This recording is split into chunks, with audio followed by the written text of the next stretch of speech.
At sa wakas, natapos ko na nga itong base. Natapos ko na rin itong kubo. Lalagyan ko na lang ng konting detalye para mabuo itong obra. Pamagat nga pala nito, Kalapaw ni Apo. Pero bago ang lahat, magpapakilala muna ako. Ako nga pala si Julius, isang diorama artist dito sa Nueva Vizcaya. Mapagpalang araw po sa inyong lahat. Bali, pinagawa sa akin ito ng isa kong client from Rizal Province. Replika ito ng kubo niya sa bundok. Blessing daw kasi ito sa kanya dahil dito siya nakarecover sa kanyang mga depresyon. Kaya napaka-sentimental sa kanya itong kubo na ito. Medyo emotional nga daw siya pagdating sa kubo. Kaya nung nakita niya yung mga gawa ko, nagka-idea siya na pwede ko siya gawan. At yun, malaking pasasalamat ko din po kay Sir dahil nagtiwala siya sa akin na gawan ng miniature yung kubo niya. Sabi pa nga ni Sir na malaki daw ang kabuluhan sa kanya ng kubo dahil kung hindi dahil doon, wala, give up na daw siya sa depresyon niya. At dahil doon nga, syempre, abot ng aking makakaya ay mas gagalingan ko pa para sumaya si client. At masaya nga din po ko para kay Sir dahil namanis niya yung depresyon niya. God bless po. Dito na nga at nilalagay ko na yung ibang mga detalye gaya ng mga halaman, gaya ng dapugan,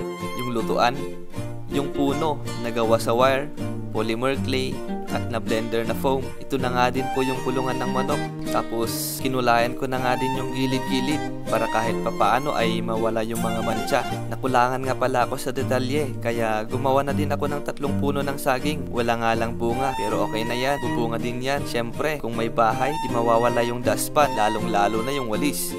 Ayun, tapos na guys, ang replika na Kalapaw ni Apo. Gusto mo din bang magpagawa o gawa ng replika yung bahay o yung lumang bahay nyo pero wala na? Pwede natin gawin yan. Basta message mo lang ako. Salamat po sa pakikinig. Sana huwag kalimutang mag-follow at pa-share na din po itong video. Salamat po.